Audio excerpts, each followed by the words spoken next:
Alright, now this is going to be the last part of my PS2 collection. This definitely did not take as long to get here as before, since I've actually had some time on my hands to do this, so let's get right to it and not waste any more time.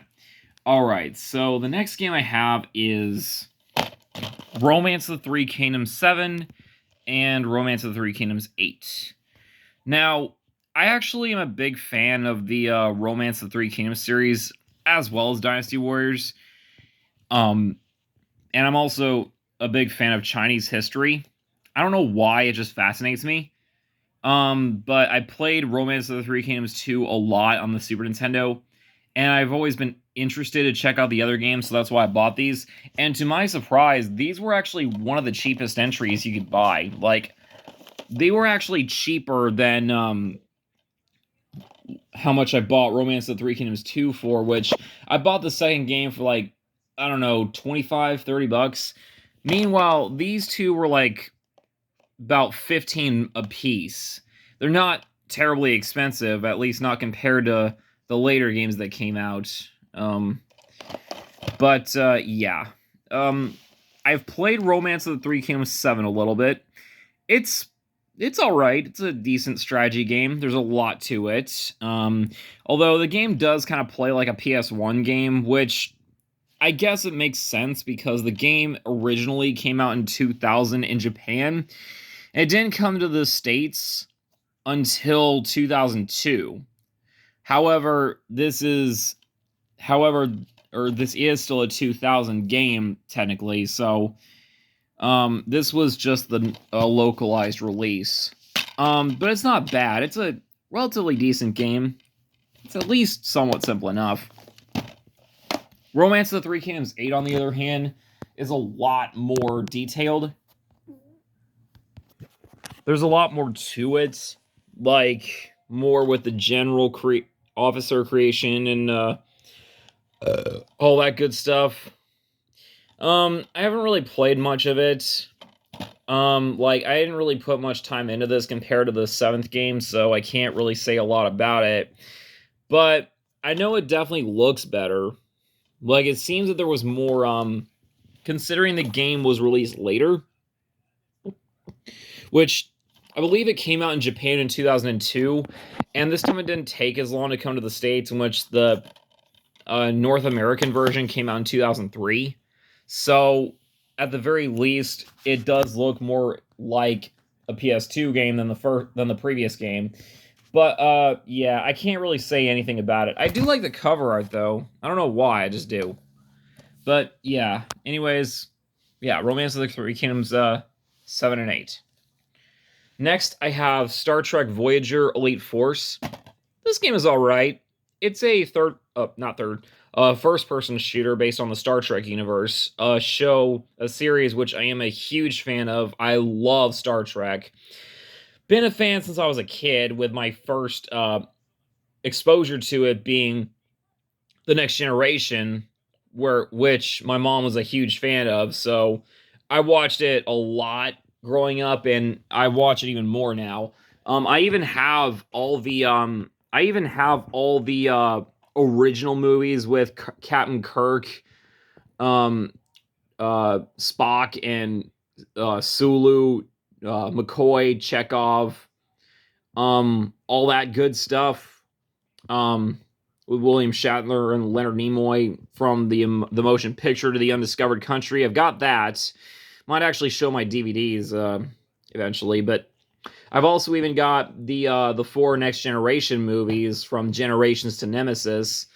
And I've also got Star Trek Beyond, which is the third one in the reboot series, which is alright, not too bad. But I'm more of a fan of the Next Generation series than anything. But Voyager and the original series, they're all really good. I like them all. I'm not really a fan of Deep Space Nine, though. I don't know why. I guess I just kind of got really bored of it. But I like Voyager. And this game is okay. It's not great, but it's not bad. It's probably better on PC than it is on PS2. I've heard a lot of people say this version is terrible. I wouldn't necessarily go that far. I think it's just alright. It's a decent game on PS2, but I can't imagine how much better it is on PC. Apparently, it's powered by the Quake 3 engine. I believe it. It probably is. But here's the weird thing about this, though. The game is rated T for teen. Says so on the front and back cover. But for some strange reason, the disc says the game is rated E for everyone. I don't really get it. This is quite a misprint. However, the game never got like reprinted, so they never fixed that error. So it's just like that. But the game is actually rated teen, not rated E. I just thought I'd point that out. Anyways, yeah, it's a decent game. It's a first-person Star Trek shooter. Not too bad. Next, I have Sonic Unleashed, which I also have on the 360 as well. I actually like this game. I know a lot of people don't really like it, and some say that just the daytime stages are good and the Werehog stages all suck. I don't think they're that awful. I do agree they have issues, but I never really hated the Werehog stages too much. I will admit, though, the platforming is kind of awkward in this version. In the 360 version, I liked them a little bit more because they felt smoother. In the PS2 version, they just feel kind of awkward.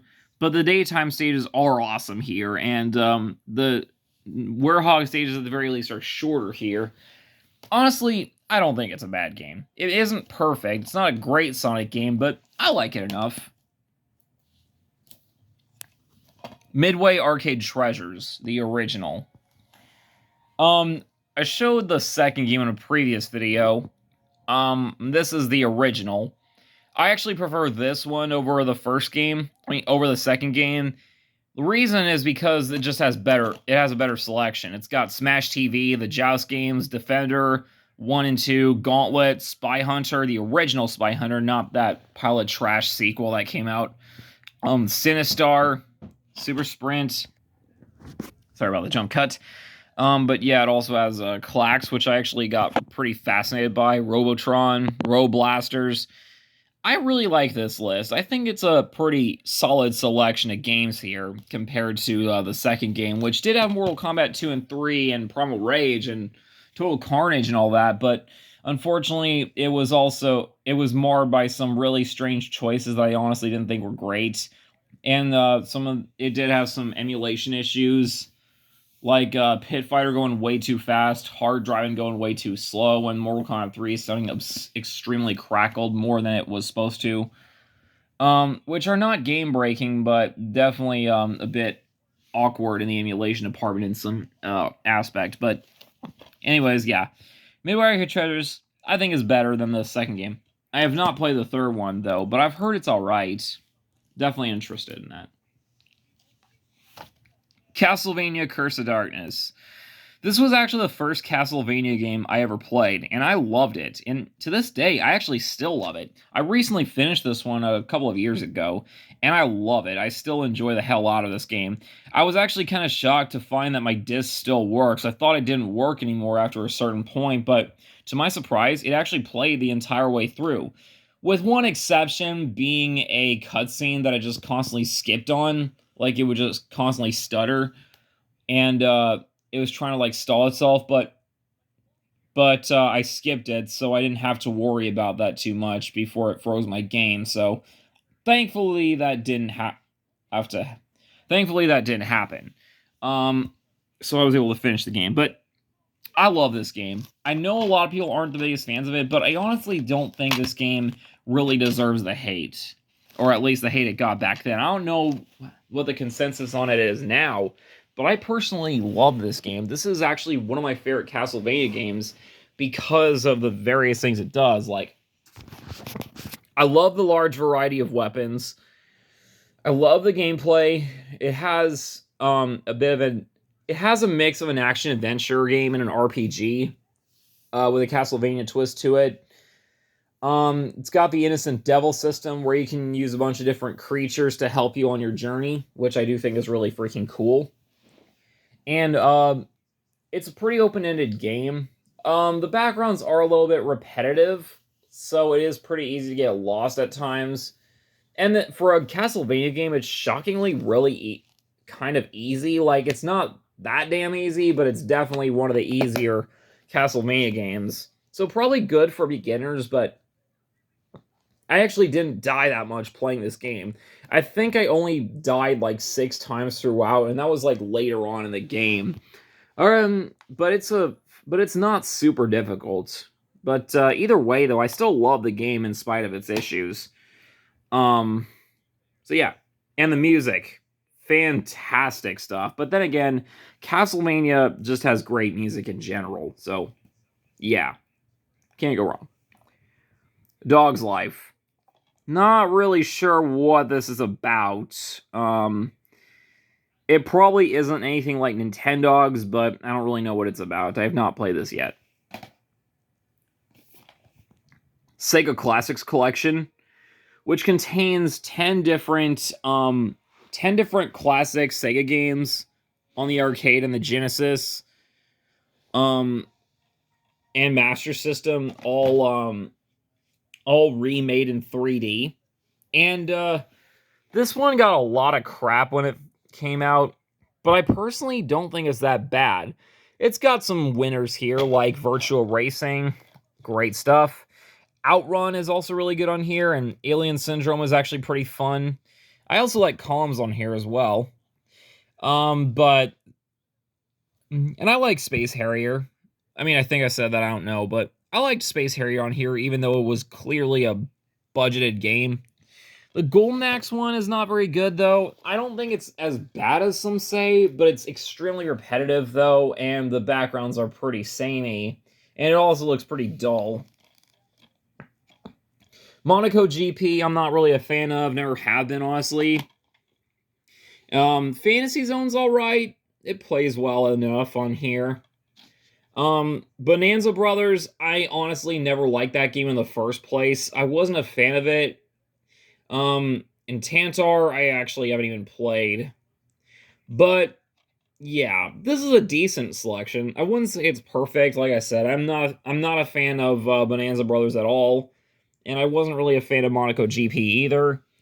And Tantar, I just never played. But Outrun, Space Harrier, Virtual Racing, Columns, Fantasy Zone, and Alien Syndrome are pretty good on here. But the Golden Axe one is not good at all. I don't think it's that awful, but it's not very good. But it is definitely a budget release in some regard, because all those games were made using cheaper 3D malls and stuff. So it's not because these games were part of the Sega Ages 2500 collection, which the games all costed like 2,500 yen in Japan, where these were released, and only some of them got brought to the States. So yeah, but it's not a bad collection. I thought it was pretty alright.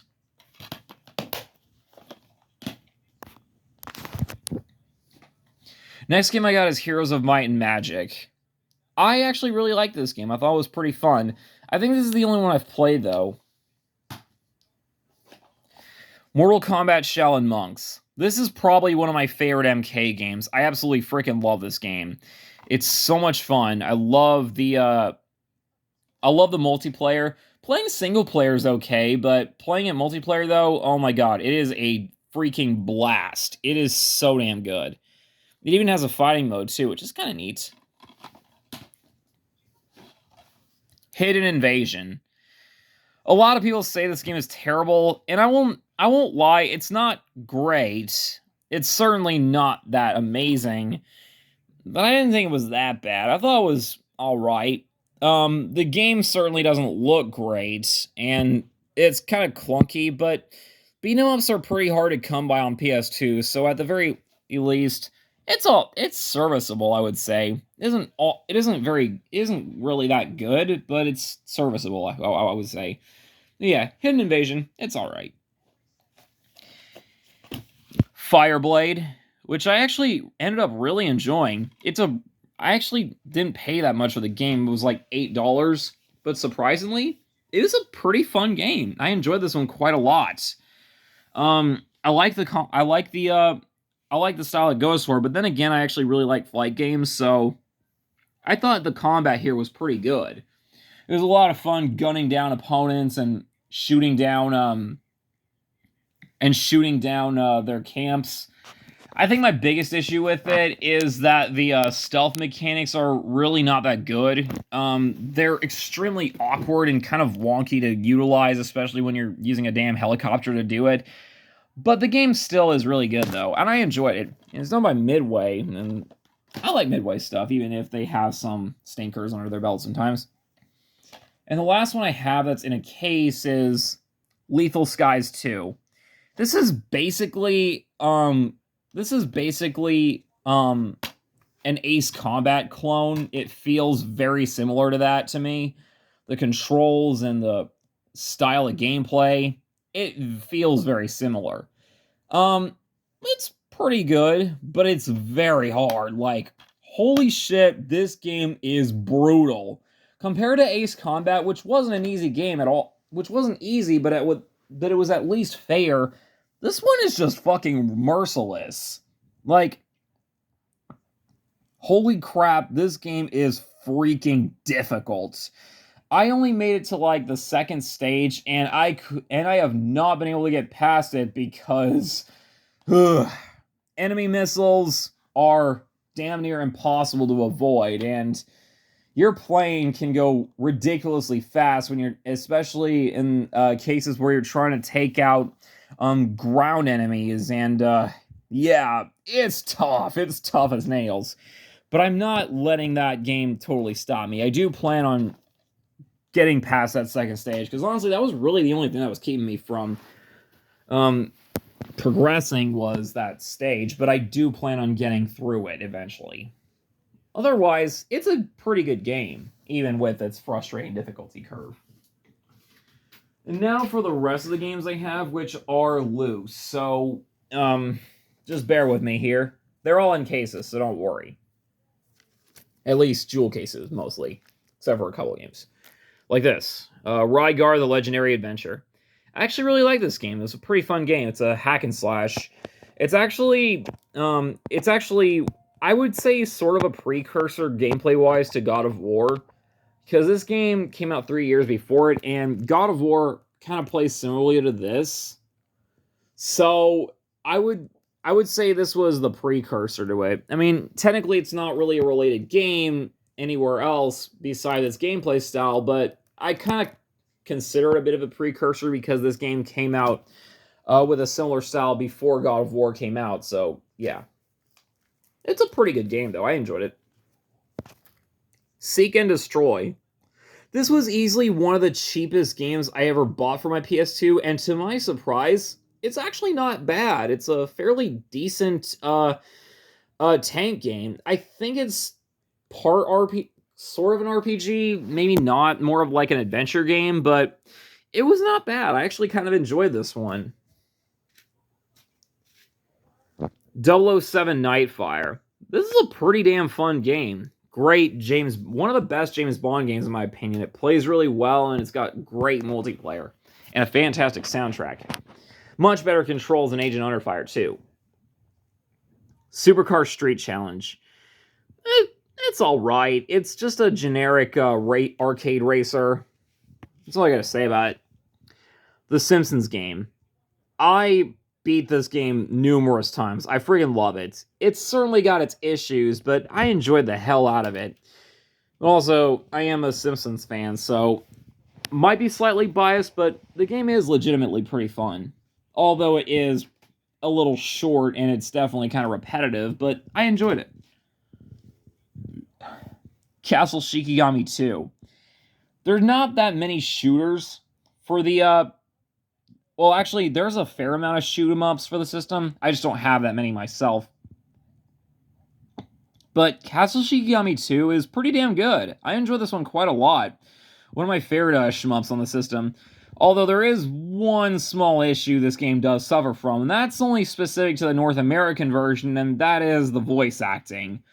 Wow, the voice acting is terrible. It is so damn bad that it's hilarious. Like, it's hilariously bad in its voice acting. And the dialogue between characters makes no sense at all. It is just so random.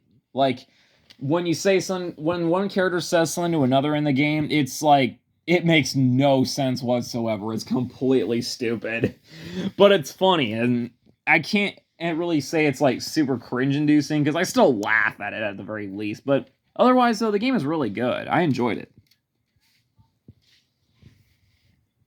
Yu Yu Hakusho Dart Tournament. Now, Yu Yu Hakusho is one of my favorite anime shows. I love it to death, but this game is kind of mediocre. It's not bad, but it's not great either. It's a fighting game, which I do think the series lends itself pretty well to one. The problem is mostly in the controls. The game actually looks really good and the music is really good, but the controls are really awkward and kind of stiff. It's really clunky and clumsy to play, honestly, and especially for 2004, which honestly it should have been better than that. Test Drive, or as it's called in Europe, Test Drive Overdrive. I thought this game was pretty good. It's a fun little racer. Not much else to say. Dark Watch. You know, when I first got this game, I actually got this at a trade event where I traded in my original long box copy of Destruction Derby on PS1 for this. Unfortunately, when I came home, the disc didn't even work. It wouldn't go past the Capcom logo. But I got this resurfaced not too long ago, and thankfully, it actually worked after that. So I actually was able to play it. And this is a really fun game. Like, I would say it's one of my favorite FPS games on the system at this very moment. It's so damn good. I love the atmosphere. I love how it controls. I love how it plays. It's just a really fun game, especially considering this is a shooter done by Capcom. I don't think they made too many of those, at least in terms of first-person shooters. They didn't make many of those. I know they made a lot of third-person shooters, and that's mostly thanks to Resident Evil. But first-person shooters, on the other hand, they definitely did not make a lot of those. So it was kind of nice to see, and they actually did a pretty good job with it. Although I think they were probably more of the publisher than anything, because the game was... Because High Moon Studios worked on this game, and I think they were more of the developer than Capcom, but still. Dark Watch, excellent game. Highly recommend it. Ratchet & Clank Up Your Arsenal. Everyone's favorite Ratchet & Clank game for the most part, and my favorite too. I freaking love this game. It's a lot of fun. Tokyo Extreme Racer 3. I've played this a couple of times, and for what I've played, it was alright. Not too bad. A decent little racing game with some interesting mechanics. Need for Speed Underground. This one, I wasted so many hours on. I fucking love this game. One of my favorite PS2 games. The SpongeBob SquarePants movie. It actually plays with the same engine that Battle for Bikini Bottom has, and as a result, it's a pretty fun game. I enjoyed this one quite a bit. It plays a lot like Battle for Bikini Bottom, and it works. It plays really well. It looks good, and it still keeps most of the beats of the movie, just with some changes, but I didn't mind them too much. At the very least, it still stays fairly true to the movie while also being a really fun game. So, yeah, I enjoyed it. Ace Combat 4. This is a really solid game. I've played this one quite a lot, but I haven't actually finished it, though. I got stuck on, like, stage 9 or stage 10 or something, and that's mostly just because I've had a lot of difficulty trying to get through it, but eventually I will get around to finishing this one. But it's a great game. I really enjoyed it. Resident Evil Code Veronica X. It's a decent game, but not really my favorite Resident Evil game. But it's a good game, though, at the very least. Shrek Super Slam. I actually really enjoyed this game. This is kind of a Smash Brothers and Power Stone ripoff. More of a clone than anything. And it's actually not bad. Like, I'm not just saying this for memes, because, yeah, Shrek is very memeified at this point. And I like a good Shrek meme as much as the next person, but I really do mean it when I say this game is actually pretty good. It isn't amazing, but it's pretty damn good. I enjoyed this one quite a bit. And last but not least, Evil Dead Regeneration. I love the movies, and the game is pretty good. Maybe not the best game based off a movie, but pretty fun though. I enjoyed this one quite a bit. I love the gameplay, especially the finishers you can put on your opponents. That's pretty sweet. And of course, Bruce Campbell's one-liners are great, but the voice acting everywhere also is not so great. But the game though is still pretty fun. I enjoyed it. And that is it. That is actually all the PS2 games I have. I knew it was going to be a bit of a long video, and that's why I split it into 4 parts. And yeah, that. So my total stands at a little over 235 games, I think. It's such a great system, full of amazing games, and there's a reason it's my favorite console. There's just so many great games on there, and I'm still not done collecting games for it. I'm still not done getting all the stuff I want for it, because there's still a lot of other things that I don't currently have, like Onimusha Blade Warriors. I don't have Nightshade yet. I need to get the first ATV Off-Road Fury back. I don't know why I gave that one away years ago, and I honestly shouldn't have, because the game is actually really good. I just didn't play it anymore, but now I need to get it back. I also do need to get SSX on tour and Gauntlet 7 Sorrows. And some other fighting games on the system, like Neo Geo Battle Coliseum. I also want to get Urban Reign. That's not a fighting game, it's more of a beat 'em up, but I've always been interested in that one. But yeah, there's a fair amount of games I still want to get for the system. These are just the ones I can name off the top of my head. But anyways, I hope you guys enjoyed the video, and I will see y'all in another collection video. Take care.